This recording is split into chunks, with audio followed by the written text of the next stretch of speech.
Komið sælir og blessaðir kæru hrútar. Þá verður spilin ykkar konaborðið og þessa lögn kalla ég bara stutt og laggott. Smá svona tjekk á stöðinni. Kæru hrútar, þá bara dembum við okkur í þetta. Ég sé hérna kæru hrútar að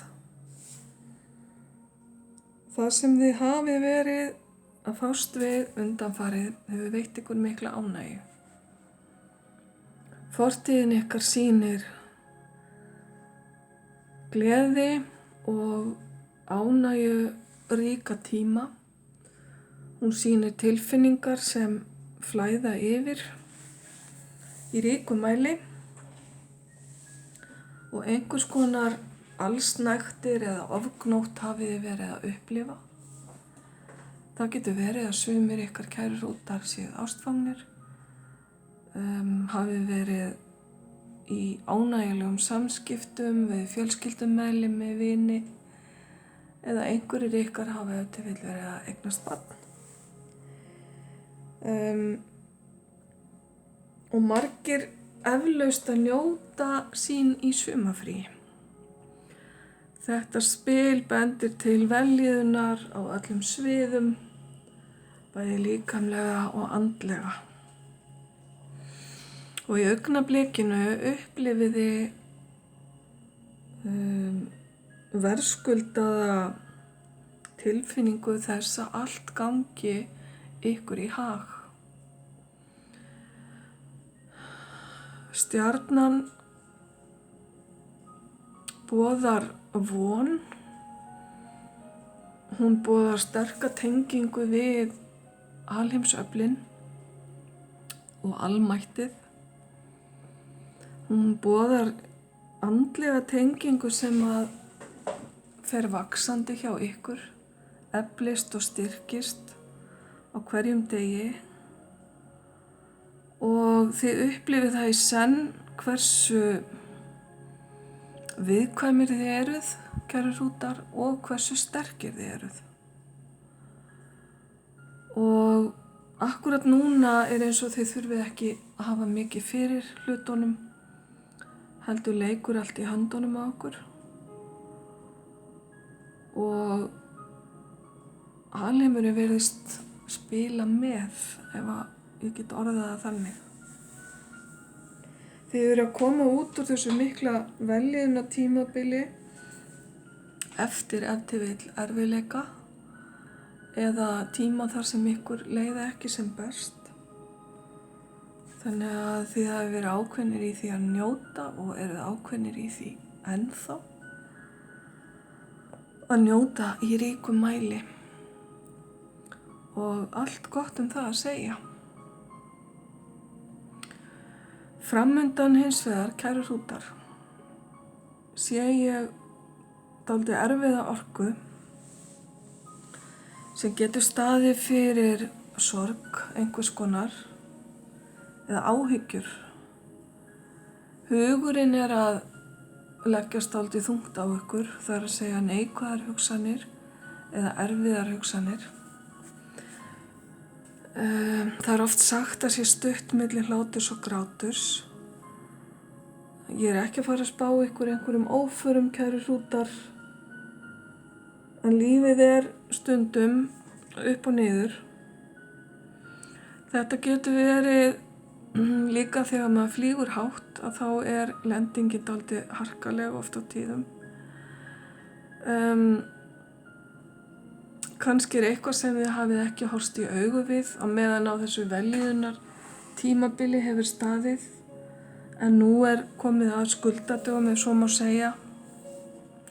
Það gæti verið einhvers konar fjárhagsáhyggjur eða áhyggjur varðandi ólokin verkefni sem að skyndilega banka upp á.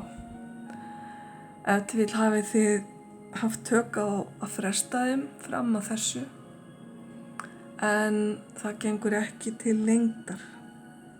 Fyrir einhverja ykkar kæru hrútar hérna líka verið að tala þriðja aðila sem kemur óvænt inn og veldur einhvers konar uppþoti. Veljanin ykkar gæti hafa falist í samskiptum eða sambandi við ákveðna manneskju eða manneskjur, en framundan einhvers konar árekstur við aðila sem hefur ekki verið þátttakandi hingað til í þeim hring, skulum við segja, eða í því sambandi. Og þetta gæti valdið ykkur erfiðleikum. Ef þið vitið ekki hvernig á að takast á við þetta, eða þessi aðili eða það sem hann hefur með sér, það sem með honum í för, kemur ykkur að óvörum og þið eru berskjaldaðir fyrir þeirri neikvæðu eða erfiðu orku sem þið allt í einu standi frammi fyrir að þurfa að takast á við.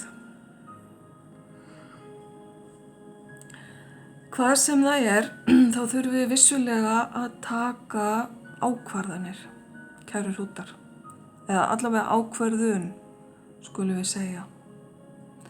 Þessi ákvörðun á líklega eftir að valda ykkur heilabrotum og þar sem áður ríkti bjartsýni og þið voru fullir vonar og eftirvæntingar, þar þurfið þið núna kannski að hleypa skynseminni að og hún talar kannski ekki alltaf sama tungumál og hjarta gerir.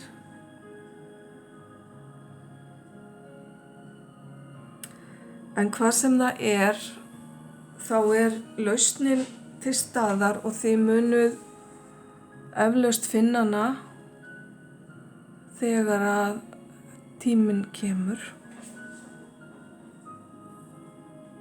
Og þessi þyngsli